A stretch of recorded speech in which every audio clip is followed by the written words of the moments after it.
سورۃ الحجرات کی آیت نمبر 11۔ اب چونکہ پیچھے سلو کا ذکر ہے، انصاف کا ذکر کیا گیا، انصاف کے بعد آخر میں فرمایا گیا کہ یہ بھائی ہیں، ان کے درمیان سلو کرواؤ۔ اب وہ اسباب بیان کیے جا رہے ہیں جس سے آپس میں نفرتیں پیدا ہوتی ہیں۔ تو اس میں جو پہلا سبب ہے وہ ایک دوسرے کا مذاق اڑانا ہے۔ لوگ یہ کہتے ہیں کہ ہمارا تو آپس میں دوستانہ تعلقات ہے، میں اس کا مذاق اڑاتا ہوں، یہ تو ہنستا ہے، میرے مذاق اڑانے کو برا نہیں سمجھتا۔ لیکن بزرگان دین کی اقوال ہیں کہ مذاق میں نفرتیں سرایت کر جاتی ہیں۔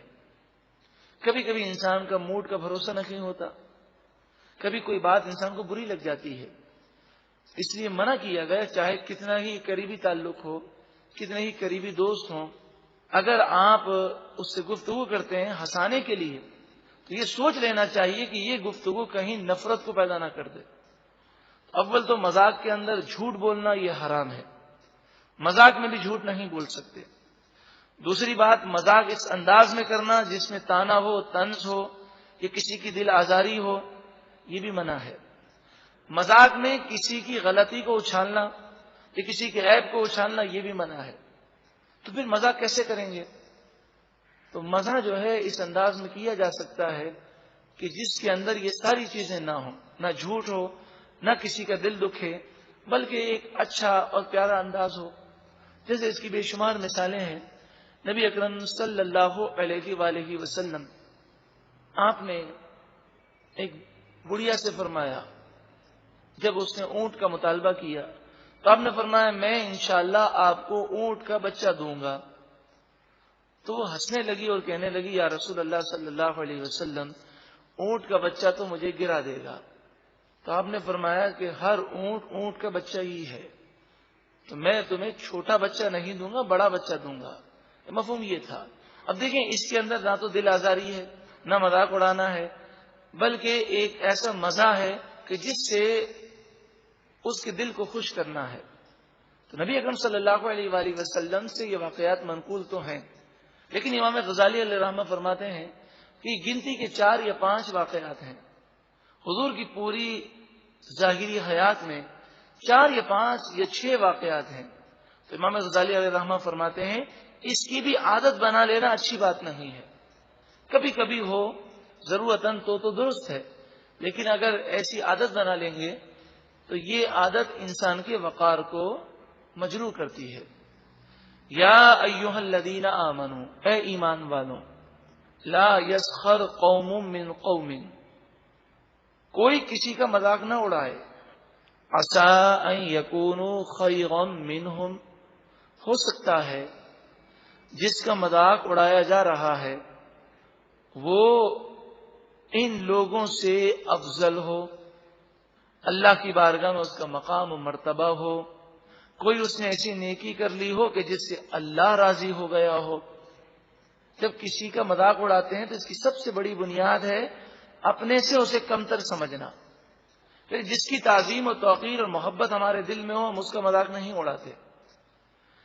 تو جسے ہم اپنے سے کمتر سمجھتے ہیں اسی کا مذاق اڑاتے ہیں۔ تو فرمایا کہ کسی کا مذاق اڑا رہے ہو، تم اسے کمتر سمجھ رہے ہو سکتا ہے یہ تم سے افضل ہو۔ وَلَا نِسَاءٌ مِّن نِسَاءٍ، عورتیں آپس میں ایک دوسرے کا مذاق نہ اڑائیں۔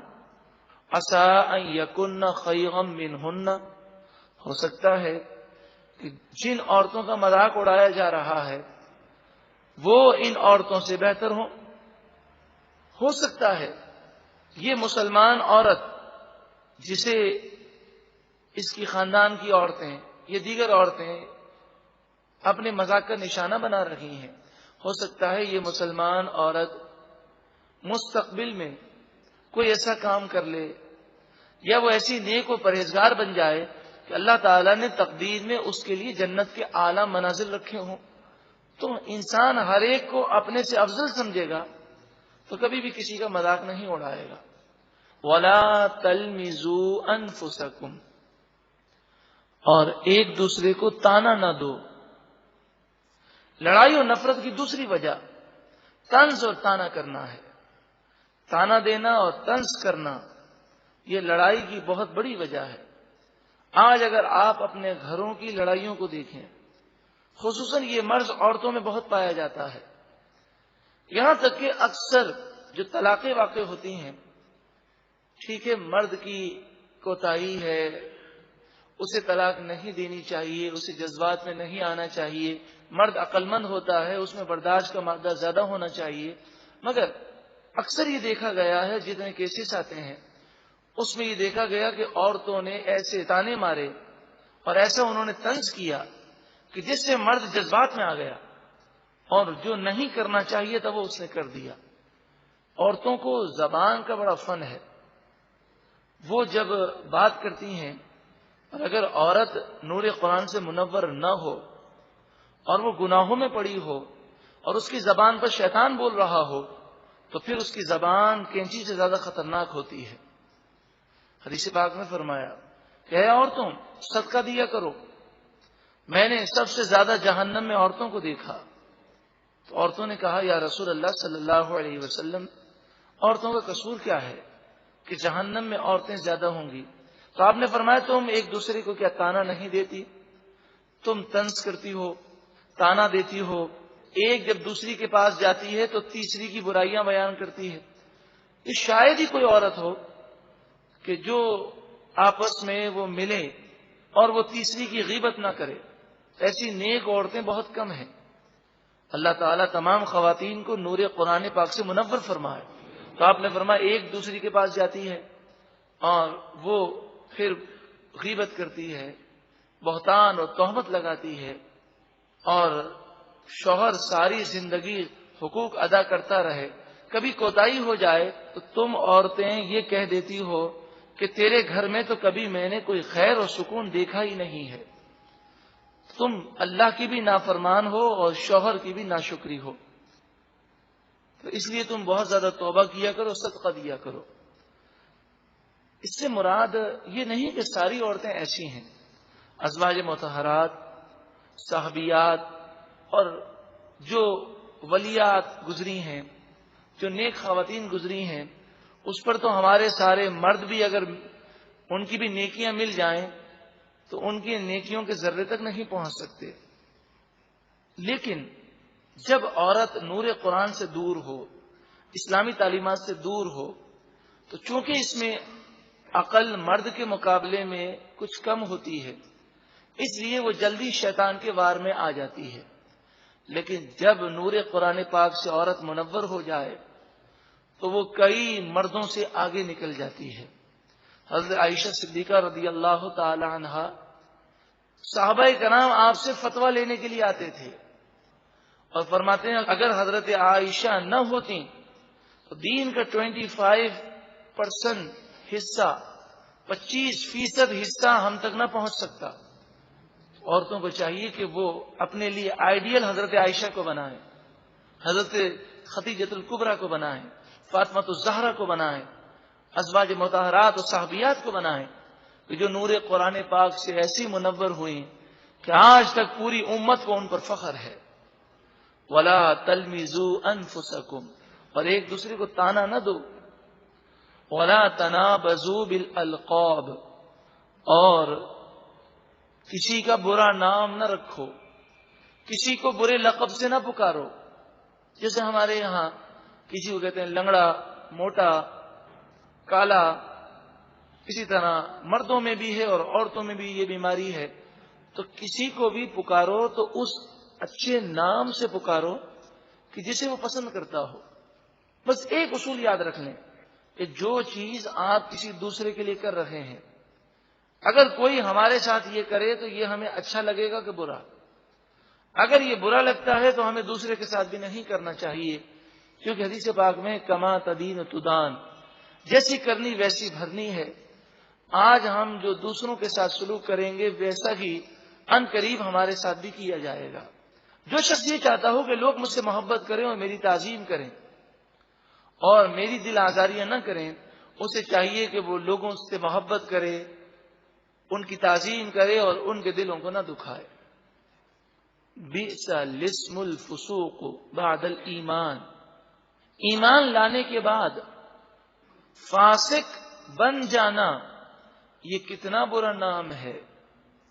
یعنی جب تم کسی کو تانے دو گے، برا نام رکھو گے، ایک دوسرے کا مذاق اڑاؤ گے، تو تم فاسق ہو جاؤ گے. تو مسلمان اور مومن ہونے کے باوجود تمہارا نام فاسق پڑ جائے، اللہ کے نزدیک کتنی بری چیز ہے. وَمَن لَّمْ يَتُبْ، اور جو کوئی توبہ نہ کرے، فَأُولَٰئِكَ هُمُ الظَّالِمُونَ، پس یہی لوگ ظالم ہیں، یہی لوگ سخت گنہگار ہیں. تو لڑائی اور جھگڑوں کی بنیاد مذاق اڑانا، تانا دینا، طنز کرنا اور برے نام سے اسے یاد کرنا. اب جھگڑے کی بنیاد جو چوتھی چیز ہے اس کا ذکر ہے، وہ ہے بدگمانی. یعنی کسی کے بارے میں بہت زیادہ گمان کرنا. بعض لوگوں کی عادت ہوتی ہے کہ ہر چیز کے اندر وہ مختلف خیالات اپنے ذہن میں لاتے ہیں. اگر آپ ان سے کوئی ایک جملہ کہہ دیں تو وہ اس جملے سے نہ جانے کتنے جملے خود اپنے ذہن میں پیدا کر لیتے ہیں کہ اس نے ہمیں اس لیے کہا ہوگا. اور جب انسان بہت زیادہ سوچنے کا عادی ہو جاتا ہے تو اس کا نقصان یہ ہوتا ہے کہ کبھی کبھی وہ منفی پوائنٹس، نیگیٹو پوائنٹس جو ہے وہ سوچنے لگتا ہے. مثلا آپ کسی کے گھر پہ گئے اور اس نے آپ کو صحیح منہ نہیں دیا، چائے کا بھی نہیں پوچھا، اور آپ سے کہتا ہے کیوں آئے ہیں، کیا کام ہے؟ اچھا میں ابھی مصروف ہوں. اب دو چیزیں ہیں. جب ہم وہاں سے نکلے تو ایک تو ہمارا ذہن یہ بنے گا کہ دیکھو کتنے افسوس کی بات ہے، نہ تو مجھے اچھی طرح اس نے ویلکم کیا، نہ چائے کا پوچھا، بلکہ منہ کتنا خراب کیا تھا. تو ایسے رشتہ دار کے گھر پر اب ہم کبھی نہیں جائیں گے. ایک تو پہلو یہ ہے. دوسرا پہلو جو مثبت ہے وہ انسان یہ سوچے بیچارہ نہ جانے کس مشکل میں ہوگا، جب بھی میں اس کے گھر پہ گیا ہوں یہ کتنا خوش ہوتا ہے. آپ نے مصلی بچھایا، 2 رکعت نفل حاجت کی پڑھی اور اللہ تعالیٰ کی بارگاہ میں دعا کی، مالک کو مولا اس کی پریشانی کو حل کر دے. اب دیکھیں سوچ میں کتنا بڑا فرق ہے. واقعہ ایک ہی ہے، لیکن جب منفی سوچ پیدا ہو جائے تو ہر چیز انسان کے لیے بری ہو جاتی ہے. اور پھر کسی کے بارے میں ایک منفی سوچ بن جائے تو اس کی ہر اچھی بات بھی آپ کو بری محسوس ہوگی اور بدگمانیاں بڑھتی جائیں گی. یہاں تک کہ تعلیم المتعلم کے مصنف ایک شعر لکھتے ہیں جس کا مفہوم یہ ہے. آپ فرماتے ہیں انسان جب بدگمانی میں مبتلا ہو جاتا ہے اور وہ بدگمانی کرتے کرتے کسی کے متعلق برے خیالات سوچ لیتا ہے تو اس کی ہر چیز اسے بری لگتی ہے، یہاں تک کہ وہ اپنے دوستوں کو بھی اپنا دشمن بنا لیتا ہے. کیونکہ بدگمانی ایک ایسی چیز ہے کہ جب آپ کے دل کے اندر کسی کے لیے برائی آ گئی، برا خیال آ گیا، تو اب آپ کی نفرت بڑھتی جائے گی. وہ اگر صحیح بات کرے گا تو آپ کو طنز محسوس ہوگا، آپ سمجھیں گے مجھے تانا دے رہا ہے. یا ایھا الذین آمنوا اجتنبوا کثیرا من الظن، اے ایمان والوں بہت زیادہ گمان کرنے سے بچو. کیونکہ زیادہ گمان کرو گے، ایک بات کے کئی پہلو نکالنے کی کوشش کرو گے، اس کا نتیجہ یہ ہوگا کہ کبھی کبھی تم منفی پہلو بنا لو گے. ان بعض الظن اثم، بے شک بعض گمان گناہ ہیں، تو بدگمانی یہ حرام ہے. کبھی بھی کوئی معاملہ ہو جائے تو آپ کوشش کریں کہ ہر معاملے میں اس کے پازیٹو پوائنٹس کو پیدا کرنے کی کوشش کریں کہ شاید اس کی یہ مجبوری ہوگی، شاید اس نے یوں اس لیے کہہ دیا ہوگا. ایک بات کے اگر 100 پہلو بنتے ہیں، 100 میں سے 99 وہ نیگیٹو پہلو ہیں. اگر ایک پہلو بھی کسی بات کا پازیٹو نکلتا ہے تو مومن کو چاہیے کہ وہ کوشش کرے کہ اس کا پازیٹو پہلو نکالے. یہ باتیں کرنا آسان ہے، عمل کرنا بڑا مشکل ہے، لیکن جس کے لیے اللہ آسان فرما دے، اے مالک کو مولا ہمیں عمل کی توفیق عطا فرما. اب زیادہ گمان کیوں پیدا ہوں گے اور بدگمانی کی کیفیات کیوں پیدا ہوں گی؟ اس کی ایک بہت بڑی وجہ وہ تجسس ہے. آدمی بات کی گہرائی میں بلا وجہ جانا چاہتا ہے، اور تجسس کرنے سے کسی کے عیب بھی معلوم ہوں گے. تو لڑائی کی جو 5ویں وجہ ہے وہ تجسس کرنا ہے، عیب کو تلاش کرنا ہے. وَلَا تَجَسَّسُوا، اور تم جاسوسی نہ کرو، تجسس نہ کرو، عیبوں کو نہ ڈھونڈو. ہر انسان میں سے خوبیاں ڈھونڈو، عیب صرف اپنے ڈھونڈو. اپنے عیب تلاش کرو اور سامنے والے کی خوبیاں تلاش کرو. یہ ایک ایسا نسخہ ہے کہ جس کے اندر کامیابی ہے. حضرت عیسیٰ علیہ الصلوۃ والسلام اپنے حواریوں کو لے کر کتے کے پاس سے گزرتے ہیں. جو کتا مر گیا ہے، بدبو آ رہی ہے. حواری جو ہے اپنے ناک پر کپڑا رکھ لیتے ہیں اور کہتے ہیں بڑی شدید بدبو ہے. حضرت عیسیٰ علیہ السلام فرماتے ہیں اس کے دانت دیکھو کتنے خوبصورت ہیں. حضرت امام غزالی علیہ رحمہ اس واقعے کو ذکر کرنے کے بعد فرماتے ہیں عیسیٰ علیہ السلام یہ عادت بنا رہے ہیں کہ تم مثبت پہلو اور اچھائیاں ڈھونڈنے کی کوشش کرو. کہ تمہیں بدبو تو محسوس ہو رہی ہے، اس کا جسم پھٹ رہا ہے، وہ تمہیں محسوس ہو رہا ہے، لیکن کتے کے دانت کو تو دیکھو کہ وہ کتنے خوبصورت ہیں. تمہاری توجہ اس طرف کیوں نہیں جا رہی؟ یہ ایک مثال سے سمجھایا گیا کہ اگر ایک انسان میں 1000 برائیاں ہیں تو کوئی نہ کوئی خوبی تو ہوگی.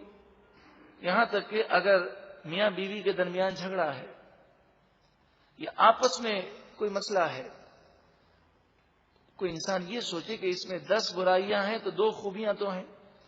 جب خوبیوں کو بار بار بیان کرے گا تو 10 برائیوں کی نفرت اس کے دل سے نکل جائے گی اور وہ پھر اس سے نفرت نہیں کرے گا. آپ دیکھیں نفرت کی بنیاد کیا ہے. اگر خاندانی نفرت ہے تو نفرت کی بنیاد یہ ہے کہ اس شخص کی برائیوں کو بار بار ذکر کیا جاتا ہے. تو جب بار بار ذکر کرتے ہیں تو صرف برائیوں پر نگاہ ہوتی ہے. اس لیے قرآن پاک نے برائیاں بیان کرنے سے منع کیا. فرمایا وَلَا يَغْتَبْ بَعْضُكُمْ بَعْضًا، تم ایک دوسرے کی غیبت نہ کرو. یہاں پر یہ بات یاد رکھیں کہ بعض ایسی وجوہات ہیں جن کی وجہ سے شرعی طور پر اجازت ہے کہ کسی کی برائی بیان کی جائے، لیکن وہ چند وجوہات ہیں. لوگ ان وجوہات کو نہیں سمجھتے. وہ سمجھتے ہیں جناب ہم جو کر رہے ہیں صحیح کر رہے ہیں. مثلا شریعت نے کہا کہ کوئی آپ سے آ کر یہ پوچھے کہ میں فلاں کو اپنی بیٹی کا رشتہ دینا چاہتا ہوں، وہ آدمی کیسا ہے؟ تو اب اگر آپ اسے صحیح معلومات نہیں دیں گے تو گناہگار ہوں گے. تو آپ کو جو معلوم ہے آپ اس کے بارے میں بتائیں. کوئی آپ سے آ کر کہے کہ فلاں کے ساتھ میں کاروبار شروع کر رہا ہوں، وہ کاروباری معاملات میں کیسا ہے؟ تو کاروباری معاملات میں جو اس نے فراڈ کیے ہیں اور آپ جانتے ہیں اور یقینی طور پر جانتے ہیں وہ آپ بتا دیں اور آپ کہیں کہ جناب پھر آپ کی مرضی ہے، ہم سے آپ نے سوال کیا تو ہم نے اپنا فریضہ پورا کر دیا. تو اس میں کوئی حرج نہیں ہے. اسی طرح ظالم ہے، ظالم کے خلاف بدلہ لینے کے لیے اور ظالم سے اپنا حق لینے کے لیے حاکم کے پاس گئے، جج کے پاس گئے، قاضی کے پاس گئے، تو اس کے سامنے یہ بتانا پڑے گا کہ فلاں نے یہ کیا، فلاں نے یہ کیا. تو یہ بھی جائز ہے کیونکہ یہ تو اپنے حق کے حصول کے لیے ہے. وَلَا يَغْتَبْ بَعْضُكُمْ بَعْضًا، اور تم ایک دوسرے کی غیبت نہ کرو. غیبت کی تعریف آپ سن چکے. غیبت کے معنی ہے جو برائی کسی میں پائی جاتی ہے وہ برائی بیان کی جائے، وہ عیب بیان کیا جائے. مگر یہ قاعدہ یاد رکھیں کہ یہ اس صورت میں غیبت قرار دی جائے گی جبکہ وہ ایسی برائی ہو جس برائی کو وہ برائی سمجھتا ہو، جس عیب کو وہ چھپانے کی کوشش کرتا ہو. اگر وہ سر عام شراب پیتا ہے، سر عام گالیاں بکتا ہے، تو اس کی پیٹھ پیچھے اگر کہا جائے کہ شرابی ہے، گالیاں بکنے والا ہے، تو یہ غیبت نہیں، کیونکہ یہ اپنی اس برائی کو، عیب کو چھپانے کی کوئی کوشش نہیں کرتا. وَلَا يَغْتَبْ بَعْضُكُمْ بَعْضًا، اور تم ایک دوسرے کی غیبت نہ کرو. أَيُحِبُّ أَحَدُكُمْ أَن يَأْكُلَ لَحْمَ أَخِيهِ مَيْتًا، کیا تم میں سے کوئی یہ پسند کرتا ہے کہ وہ اپنے مردہ بھائی کا گوشت کھائے؟ سگا بھائی ہو، اس کی لاش پڑی ہو تو کیا وہ یہ چاہے گا کہ اس کا گوشت وہ نوچ نوچ کے کھائے؟ تو غیبت کرنا گویا کہ اس کی عزت کو نوچنا ہے. یقیناً غیبت میں جب عیب بیان کریں گے تو اس کی عزت کو نوچا گیا. فَكَرِهْتُمُوهُ، پس تم اسے برا سمجھو. تم مردہ بھائی کے گوشت کے کھانے کو تو برا سمجھتے ہو، لہذا تمہیں چاہیے کہ غیبت کو بھی تم برا سمجھو. حدیث پاک میں فرمایا کہ غیبت کرنے سے ہماری ساری نیکیاں اسے مل جاتی ہیں اور اس کے سارے گناہ ہمارے نامہ اعمال میں آ جاتے ہیں. حسن بصری رحمت اللہ تعالی علیہ کو کسی نے بتایا کہ فلاں نے آپ کی غیبت کی ہے اور آپ کے متعلق یہ کہا ہے. وہ در حقیقت غیبت تو نہ تھی، وہ تہمت تھی. تو تہمت ہو کہ غیبت ہو، دونوں کا مسئلہ یہی ہے کہ نامہ اعمال سے نیکیاں ٹرانسفر ہو جاتی ہیں. تو حضرت حسن بصری رحمت اللہ تعالی علیہ نے ایک تھال میں کھجوریں بھری اور کھجوروں سے بھرا ہوا تھال اسے تحفے میں بھجوایا اور فرمایا کہ اس سے جا کر کہنا کہ آپ نے اتنا بڑا احسان کیا ہے کہ میرے گناہ خود لے لیے اور اپنی ساری نیکیاں مجھے دے دی ہیں. میں اور کوئی تو شکرانہ آپ کے سامنے پیش نہیں کر سکتا. یہ کھجوروں کا ایک تھال آپ حاصل کر لیجئے. یقیناً غیبت کرنے میں ہمارا اپنا نقصان ہے. اور جو باتیں اس وقت بیان کی گئیں کہ مسلمان کا مذاق اڑانا، طنز کرنا، تانا دینا، برے نام سے پکارنا، عیب تلاش کرنا، غیبت کرنا، تہمت لگانا، بہتان باندھنا اور خاص طور پر بہت زیادہ گمان کرنا، بہت زیادہ سوچنا، یہ وہ چیزیں ہیں جو آج مسلمانوں کو ڈپریشن میں مبتلا کر رہی ہیں. کافروں کی تو بات ہی نہیں، سب سے اہم ان کے لیے تو ایمان لانا ہے. لیکن مسلمان جو قرآن کو مانتا ہے لیکن اس کے باوجود ہم مانتے ہیں، عمل نہیں کرتے. تو جب انسان بدگمانیوں کا شکار ہوتا ہے اور جب انسان کسی کے ساتھ برا سلوک کرتا ہے تو یہ بات یاد رکھیں کہ جب آپ کسی چیز کو دیوار پر زور سے ماریں گے، مثلا بال ہے، بال کو آپ دیوار پر ماریں گے، جتنی زور سے ماریں گے اتنا ہی ریئیکشن زور سے ہوگا. تو جب آپ کسی مسلمان کے ساتھ یہ سلوک کریں گے، غیبت کریں گے، چغلیاں کریں گے، تہمت لگائیں گے، بہتان باندھیں گے، اس سے نفرت کا اظہار کریں گے، تانے دیں گے، طنز کریں گے، بدگمانیاں کریں گے، اس کے عیب تلاش کریں گے، تو پھر ایسے شخص کی مثال تو ایسی ہے جو شیشے کے گھر میں بیٹھا ہو. جب ہم خود شیشے کے گھر میں بیٹھے ہیں تو پھر سوچیں کہ پھر چاروں طرف سے جب پتھر برسیں گے تو کتنی پریشانی ہوگی، سو بھی نہیں سکیں گے. خود انسان یہ سوچے کہ مجھ میں ہزاروں عیب ہیں، میں جب دوسروں کے ساتھ ایسا سلوک کروں گا اور سب لوگ مل کر میرے عیبوں کو اچھالنا شروع کریں گے تو میری نیندیں خراب ہو جائیں گی. دشمنی مول لینا یہ در حقیقت اپنے آپ کو پریشانی اور مشقت میں ڈالنا ہے. سکون چاہیے تو انتقام کی آگ اپنے دل سے نکال دیں. تعلیم المتعلم میں صاحب ہدایہ کے شاگرد یہ بات لکھتے ہیں جو ہم پہلے بھی سن چکے. آپ فرماتے ہیں کہ تو برے آدمی سے انتقام نہ لے، کیونکہ انتقام لینے کے لیے بھی بڑا ذہن چلانا پڑتا ہے. تو ان کاموں میں نہ پڑ، تو بلندی کے لیے کوشش کر، تو اپنے کام میں لگا رہے. جو برا شخص ہے اس کی برائیاں خود اسے تباہ کر دیں گی، برے شخص کی برائیاں خود اسے تباہ کریں گی. تجھے انتقام لینے کی ضرورت نہیں کہ برے کا انجام خود برا ہے، تو اپنے کام میں لگا رہے. واتقوا اللہ، اور اللہ سے ڈرو. ان اللہ تواب الرحیم، بے شک اللہ تعالی بہت توبہ قبول کرنے والا مہربان ہے. غیبت اور نفرت کی ایک بہت بڑی بنیاد اپنے آپ میں غرور و تکبر محسوس کرنا ہے. اور غرور و تکبر کی وجہ علم ہے یا عمل ہے یا صورت ہے یا مال ہے یا اولاد ہے یا مکان ہے یا گاڑی ہے یا فیکٹری ہے یا دنیاوی عزت ہے جو خاندانی عزت بھی ہو سکتی ہے. اس آیت کریمہ میں ان تمام چیزوں کو توڑ دیا گیا. افما یا ایھا الناس، لوگوں، انا خلقناکم من ذکر و انثی، بے شک ہم نے تمہیں مرد اور عورت سے پیدا کیا، یعنی آدم علیہ السلام اور حضرت حوا رضی اللہ تعالی عنہا۔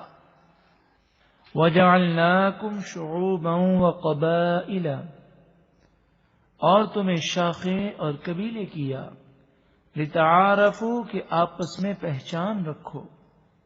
قبائل تو قبیلے کو کہتے ہیں، تو ایک چھوٹا خاندان ہے، پھر ایک اس سے بڑا خاندان ہے، اس طرح مختلف گروہ ہیں، کسی کی زبان کون سی ہے، کسی کا خاندان کون سا ہے، کوئی نہ جانے کس صوبے میں رہتا ہے۔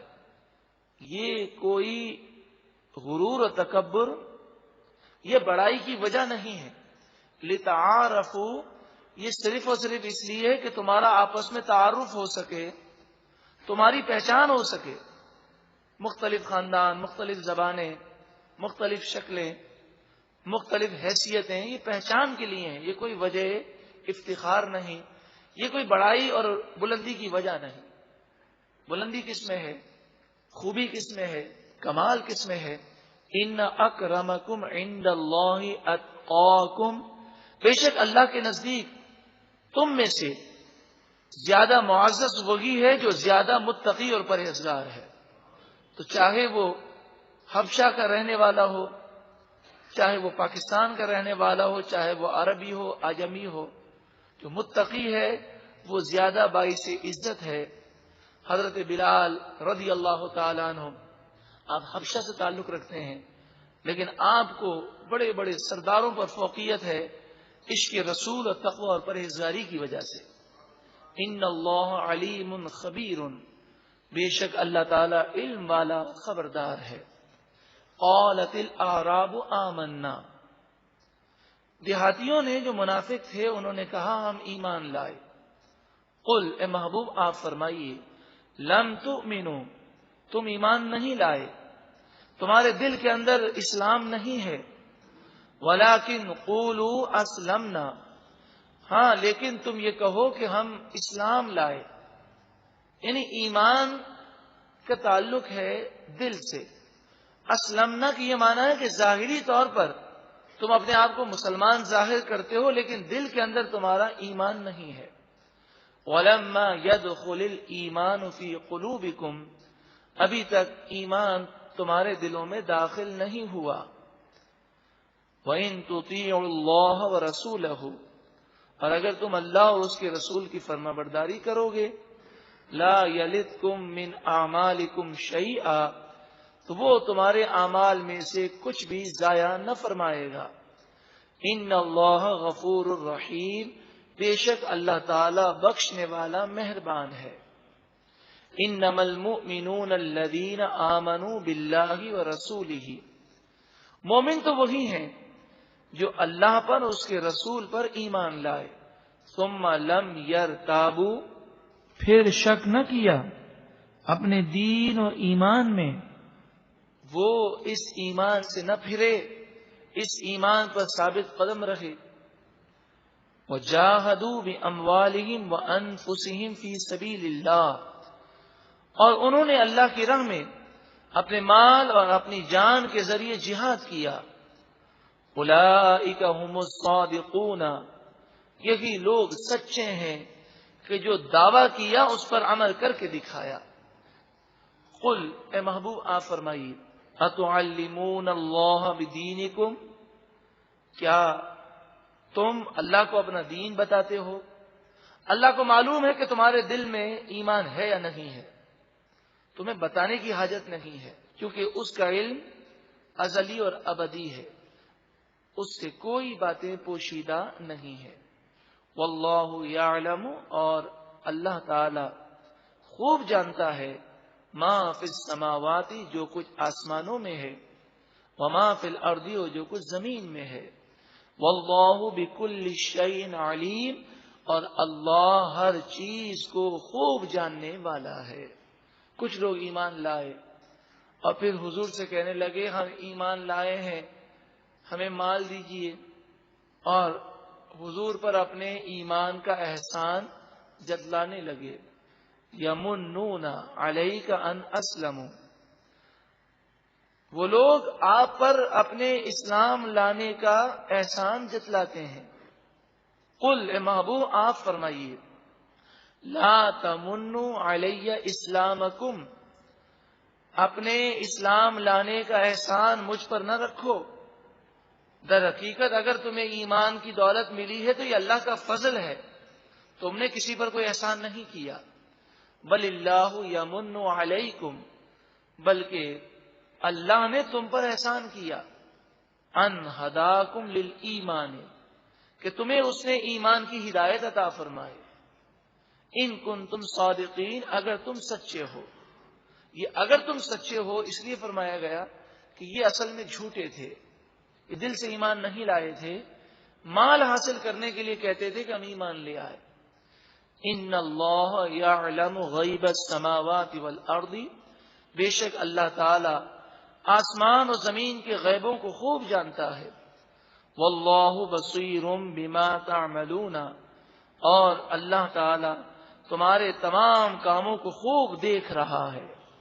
اللہ دیکھ رہا ہے، کاش یہ تصور قائم ہو جائے۔ الحمدللہ ہر مرتبہ ختم قادریہ شریف کی محفل کے بعد یہی تصور قائم کیا جاتا ہے، اور جو ختم قادریہ کی محفل میں آئے اور اس کا یہ تصور قائم ہو جائے، کئی لوگ اس بات کے گواہ ہیں کہ الحمدللہ اس کی زندگی میں ایک اسلامی اور قرآنی انقلاب آ جاتا ہے۔ آپ سے گزارش ہے کہ آپ بھی کوشش کریں، ہر ہفتے کو دوپہر 2:30 بجے سے لے کر 5 بجے تک خواتین کے لیے شہزادہ لان میں ختم قادریہ شریف ہوتا ہے، اور ہر اتوار کو عصر تا مغرب مردوں کے لیے باہر شریعت مسجد میں ختم قادریہ شریف ہوتا ہے۔ اللہ تعالی ہمیں یہ تصور قائم کرنے کی توفیق عطا فرمائے کہ اللہ دیکھ رہا ہے، اللہ سب سے بڑا ہے۔ سورۃ الحجرات کا اختتام ہوا۔ سورہ حجرات گو کہ اس میں 2 رکوع ہیں، مگر معاشرتی کئی برائیوں کا اس میں ذکر ہے اور اس کا حل موجود ہے۔ ہمیں چاہیے کہ ہم سورۃ الحجرات کی تفسیر کو عام کریں، اور اس کا طریقہ یہ ہے کہ پہلے قرآن کی محبت انسان کے دل میں ڈالیں اور اسے کہیں کہ یہ بھی ہماری کوئی زندگی ہے کہ ہم قرآن کو چھوڑ کر، اللہ اور اس کے رسول کے حکم کو چھوڑ کر اپنی مرضی سے زندگی گزارتے ہیں۔ اگر ہم مومن ہیں، مسلم ہیں، تو اپنی گردن کو جھکا دیں۔ تو جب اس کے دل میں قرآن کی محبت بیٹھ جائے اور وہ یہ عہد کر لے اور تہیہ کر لے کہ میں اپنی زندگی اپنی مرضی سے نہیں گزاروں گا، جو قرآن اور حدیث میں تعلیم دی گئی اور بزرگان دین کے جو اقوال ہیں اس کے مطابق میں اپنی زندگی کو ڈھالنے کی کوشش کروں گا، پھر وہ اگر سورہ حجرات کی تفسیر کو سمجھ جائے، انشاءاللہ تعالی ہمارے گھروں میں سکون ہوگا، اطمینان ہوگا، بلکہ یہ معاشرہ انشاءاللہ ایک جنتی معاشرہ بن جائے گا۔